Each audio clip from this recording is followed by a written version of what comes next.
You're listening to the Pasco Podcast with Mike Carballa.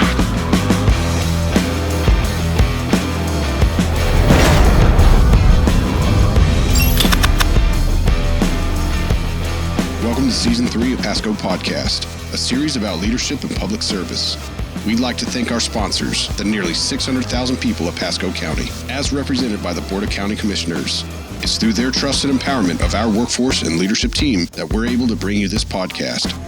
This podcast is designed to help public servants build leadership skills and leverage them for success by sharing the experiences of our peers. Hi, I'm Mike Carballa, and welcome to our 59th episode of Pasco Podcast. Today, we're celebrating Library Lovers Month and the incredible work our Pasco County Libraries do for the community. From fun programs and innovative services to spaces that bring people together. We're also talking about two very big milestones, the opening of the brand new Wesley Chapel Library and the exciting renovation underway at our Hudson Library. Joining us today from Pasco County Libraries is Library Division Manager Angelo Liranzo and Library Branch Manager Julia Shepard. Guys, welcome. How are y'all doing today? Doing good. Doing great. Doing great. So I always like to start off just to kind of find out about our journey. So Angelo, why don't you start? Tell us how you came to Pasco County and to be where you are today. Okay, so I would say that it was rather interesting. I probably should have started in libraries from the very beginning. Okay. But I started in foreign languages. I taught for a few years. After that, I got my library degree and worked in a corporate library. Okay. Which is actually A corporate library. Yes, Okay. Very, very interesting. Really? What kind of company? I'm just curious. It was an electric company. An electric in company. a very nearby area called Tampa. Understood. Yeah, that was a wonderful experience. Fantastic. And at that time, corporations actually had libraries. So that was very, very interesting. Okay. And then after that, I worked in IT as an IT support. And then I had the opportunity, I returned to Pasco to be in the library system. It's my first love. And I've been here for maybe 22 years now. Wow. Excellent. Excellent. Julie, what about you? Yeah, so I actually did start in libraries. I've actually worked in libraries for about 16 years now, various locations.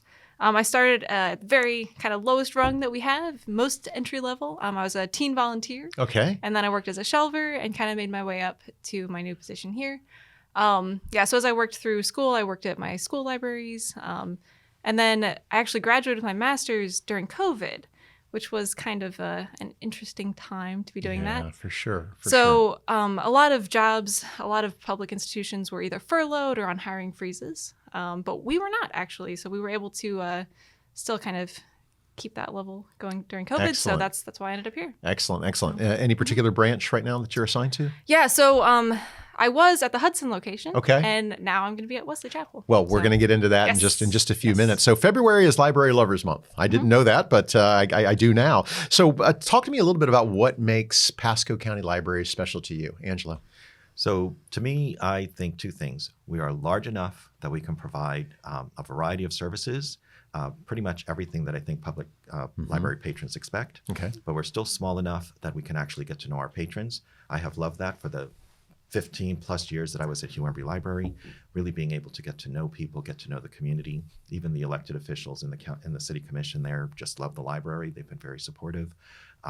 We have people who have been in that community, for their entire lives. Yeah. Their families go back generations, and they still support the library. And I thought it was very fortunate of me to be in that location. So cool. So cool. Julia, what about you? Yeah. So for me, it's really the people. Like Angelo was saying, we have some really dedicated patrons, and it's kind of cool to see them grow and change over time.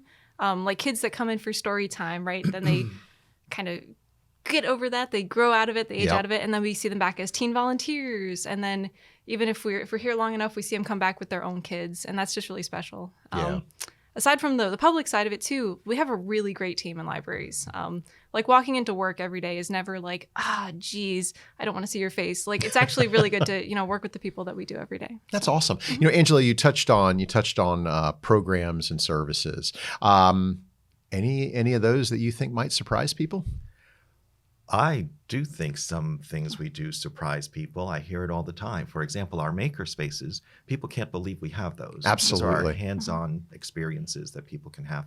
They actually are amazed when they look at a makerspace and see how professionally it's done, how it allows them to do something for free. They don't have any out-of-pocket cost, but they actually can learn to a pretty nice level, and then after that they can decide if they want to follow it in some professional capacity. I also think I oversee collections now. Okay. So that's my baby in libraries, and one thing I think is that people are surprised at the library of things. We have tell us more about things that. we check out. For example, we check out ukuleles. We check out these tablets for kids to learn on called launch pads. We have bird watching kits. We have looms that people can practice and learn how to do quilting and knitting and that kind of thing. I think that people still think that what we have is just books. But in fact, we have a digital collection, we have audio, we have video, and we have all of these exciting things that people wouldn't associate normally with the library. So yeah, so you've got books and you've got all that media, but you've also just knowledge and skills and things that you can learn. It's about learning. I mean, exactly, really at the end of the day, it's the life of the mind, and it's about learning. And it's the maker spaces are the hands-on component to what you can learn in books. I was down. I've seen a couple of them. The wood shop in Land O'Lakes is quite impressive, actually. I always thought that was pretty cool, and got to inaugurate your kitchen over at Regency. So I mean, it's and it's all community based, right? So it's what folks in the community really want. How about you, Julia? Anything you want to add to that? Yeah, I think our maker spaces are definitely the most kind of surprising thing for people. But a lot of the services that we tailor are, as you meant, a lot of the services that we offer are very tailored to what the community requests. Right. So we try to be very flexible with what we offer. If there's a particular segment of the community that's like, man, I just really want to 3D print everything. How does that work? We can look into things like 3D printing classes, things like that. We also offer a lot of like technology skills. We have our senior population that might have kind of missed some of those tech skills growing over time. So we do a lot of appointments with them, bring them in, teach them one-on-one. What is an email? How does a mouse work? Sometimes, that level is what we need. Sometimes it's like... It's 2025. I'm 2026. 2026, yes. Yes. We're asking those questions. But those are sometimes, questions that I have a people mother, I know, believe me. Yeah. Right. And so we're able to kind of fill that gap for people, Okay. help them either get caught up or get kind of curious about technology. So I think... Sending her to you. Yeah. It's going to be great. Let's go. I love doing tech appointments. It's kind of fun. It's good to see people kind of transition and be more independent with technology like that. So how do you think then? I mean, with all of this all this knowledge and learning, how do you think that's shaping the community's love, for reading and learning? I would say that for me, what I see is that it starts with the children. It starts with our story times. They get excited about reading. At that level, it's actually just having fun. It's showing them that this is something very natural that we do all the time. It's just something that we do because we enjoy it. Later on, they will learn that it's actually very useful in our society. We're a pretty advanced society with all our technology and lots of different services and options that we have. And children need to learn how to read without thinking that it's a chore. So once we start from there with our school-age children, I know the schools are doing a wonderful job, but we also offer reading quests on Beanstack, which is a program that encourages the kids to continue reading. And we have our wonderful summer reading program that brings thousands of kids into the library during the summer. So that's a fantastic thing. And to me, for adults, we have discussion groups. We call them book clubs. They're book discussion groups where people read a book and discuss it with each other. That discussion is actually, even if it's not a book that they like, the discussion itself is energizing for them. They get to be with other people. They listen to what other people think about the book. I know that some people have said, I didn't really like this book when I read it, but now that I hear how everybody else thinks about it, I'm going to read it again. Sure. So look at it from a great different thing. perspective. Exactly. So, that's fantastic. Julia, anything to add to that? Yeah. That kind of connection that we're able to foster with book clubs, with story times, and one of the other components to story times too is the parents connecting with each other. Okay. Because sometimes, the kids will be off doing their thing, Absolutely. and then it's like, oh my gosh, Susan, it was just such a week. So being able to see that kind of connection. Where's that winemaker space? Where's that at? That's right. Yeah, so being able to foster those connections, I think, can really kind of engage people, not just with learning, not just with books, but with the community as a whole. And I think that strengthens all of us. That's fantastic. Julie, I want to point this next one to you because you're kind of in the thick of it here as we start talking about a lot of cool things coming up. Wesley Chapel's coming online. And so what can the community expect from that new library? It's beautiful. Yes. It's a gorgeous space. I think it strikes a really good balance between like modern, but also welcoming and kind of homey. So that library is going to offer all of our core services, fantastic collection, core programming, things like Storytime Book Club that we've mentioned. We also have a variety of multi-purpose rooms, study rooms. Our children's room over there is absolutely gorgeous. We're really excited to kind of bring that to the community. We're also going to be hosting our mobile makerspace out of the Wesley Chapel branch. Ooh. So kind of the idea there is to bring the best of all of our other makerspaces to Wesley Chapel and offer a variety of services from each of those makerspaces. So we'll have art classes, kind of based out of the loft. We'll bring some of that over to Wesley.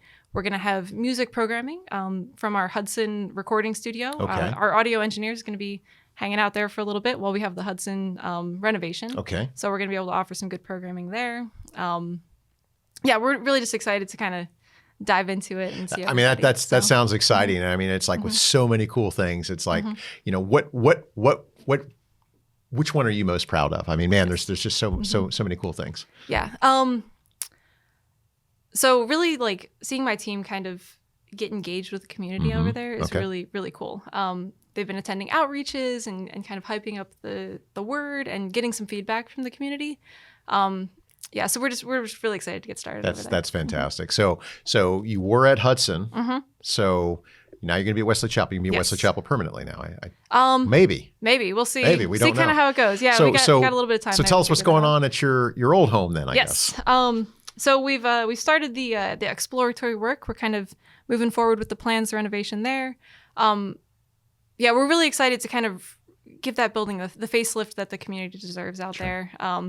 It's had some structural issues for many years now. The roof's a little. It's from Switzerland. Right? It's not great. So we're really looking to get that fixed. Do some upgrades to the parking lot, the campus as a whole, as well as kind of revamping our makerspace out there. So the studio has had great proof of concept. That thing has been booked out every available minute for years now. Yep. So we're looking to purpose build the space for that, make sure that it offers even a higher level of service that it has, and that it has the capacity to kind of grow into the future. So much fun. Yes. So, with all of these projects, and I'll open this one up to both of you guys, how did community feedback shape what you're offering or even the design elements of these spaces? So we try to be very flexible as we're doing things like programming. Like, we are always interested in what the community wants. We will never disregard a suggestion. It might not always be possible from a business perspective. Sure, of course. But we'll do our best. We've taken many rounds of community feedback. We've had listening sessions. I know Sean's been out at our director's been visiting all sorts of community partners to kind of get their feedback and make sure that everyone is kind of invested in the project. Awesome. So. Angelo, what do you hear from the community when it comes to these types of things? The community focus groups actually determined that they did not want to set the concept for the makerspace just yet. They would like to have it grow organically. So is that why you're doing at Hudson or at Wesley Chapel? At Wesley Chapel. So hence the mobile, right? So they kind of want to taste the menu a little bit here before they. Okay, well, not bad. And they also gave us very good input on the outdoor space. So the outdoor space at Wesley Chapel Library is going to be very interesting. It'll be a place that they can have performances, but it'll also be a place that people can just sit and relax. Yeah. How cool. So, there's a huge green lawn, and we're looking at ways to do concerts and movies out there. Since we have this Florida weather, it's a little chilly at the moment, but there's some times of year where it works and it plays very well. So we're really looking forward to kind of using that space. That's so awesome. So let me switch gears to leadership just a little bit. I mean, Angelo, you've been an old hand at this for a while. Would you describe for me your leadership style with your library team? So my leadership style, let's see. I think that I see myself as a bit of a servant leader. Okay. So I like to take obstacles out of the way. I like to go and investigate solutions. I like to bring them back resources that they can use to implement what they're thinking of implementing. I like to listen to them, not just dismiss what they suggest, but also not just say yes, like it's some automatic yes. It needs to make sense. We need to have a discussion about it. They need to be fully involved in the decision-making process. For me personally, I think I'm also a bit of a purpose-driven leader. Okay. I really emphasize the value of libraries, how it's an integral part of the community, and everything we do in the library is part of serving that community, even if it's a routine duty or if it's a program that we're creating, or even just making sure that the books are on the shelves. Everything we do, going out and visiting Kiwanis or Rotary or some other organization or a community clubhouse, for example, all of that is making a great contribution to our local community. I want the staff to be proud of that and to know that at every moment that they're actually contributing to Purpose-driven servant leader. Love it. Love it. Julie, what about you? So since I kind of started my professional career here in Pasco, I've really internalized the people, purpose, performance element of it. So I focus a lot, obviously, on my people. I think the best thing that I can do for them is make sure that the team is strong and functional. So I've been kind of ruminating on that a lot recently, like what makes a strong team. Right. I've been focusing a lot on like balance, making sure that everyone has different strengths, making sure that the whole team kind of works together well. Like I think there's some element of shared values, I think, that is absolutely necessary 100%. for a functional team. Yeah. So looking at some of our core values and making sure that those are present in people that we bring on the team, and making sure that we kind of bring those every day. But then also making sure that the strengths are different so that we have, if one person is really strong in one element of our business, that the rest of the team can make up for any weaknesses that person may have. So it's been really fulfilling to kind of see that coalesce. It is, yes, right? Yes, it's really cool, nice. and it's getting results through our people is really what we're charged to do, and care for them and continue to achieve our mission. And but it's through our people that we get those results, and they do amazing stuff. I tell you what, there's always challenges and lessons learned over the years. Julia, any talk to me about some lessons maybe that you've learned or some experiences that stick out to you in this journey for you. Yeah. So actually with this transition from Hudson to Wesley Chapel, I called it musical librarians jokingly in budget meetings, but that finally got out at a workshop with the budget director. But you guys have been kind of bouncing around for a little while. Yeah. It's been adaptable. definitely a little bit. Very adaptable, right? Yes. It's been a little awkward, but it's been really fulfilling to watch my team kind of stick together through it.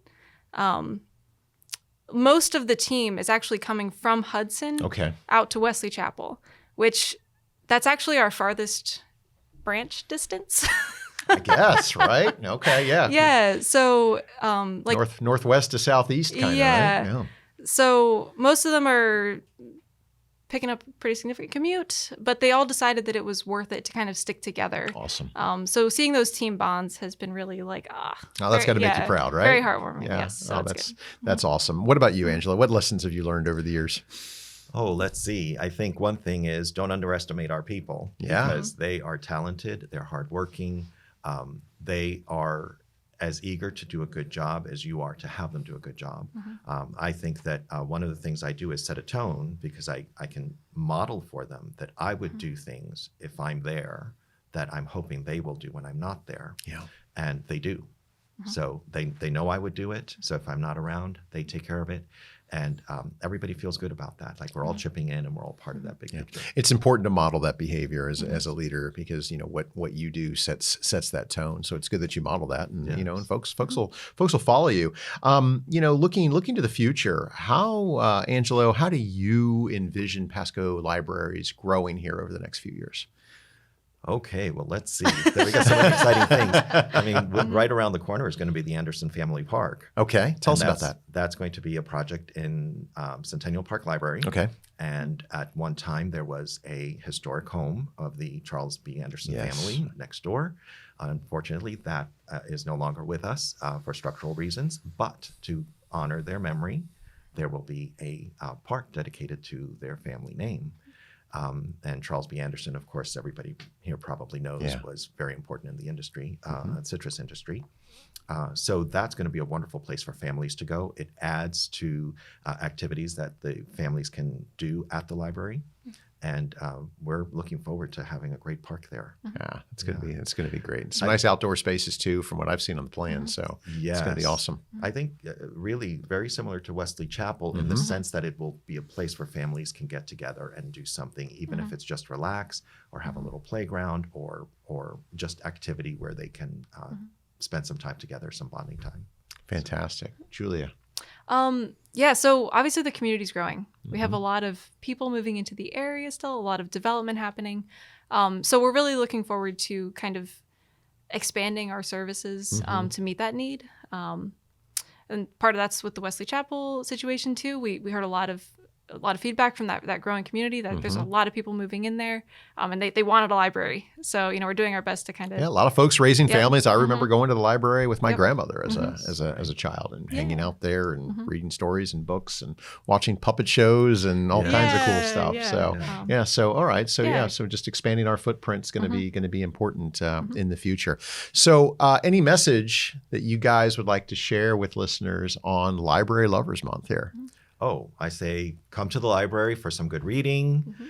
Come to the library for hands-on discovery in our maker spaces. Come to the library for cultural experiences. We have art galleries and we have speakers and concerts and all kinds of wonderful things that are both fun and enlightening. Very good. Julia? If you're up for a challenge, track your reading through Beanstack, our logging app, for some good prizes every month. So excellent, guys. Excellent. Listen, Julia, Angelo, thank you so much for joining me today here. It was really great. And so I just special thanks to our media relations team who makes this effort possible. And thank you for joining us on this episode of Pasco Podcast. I'm Mike Carballa, and we'll see you next time.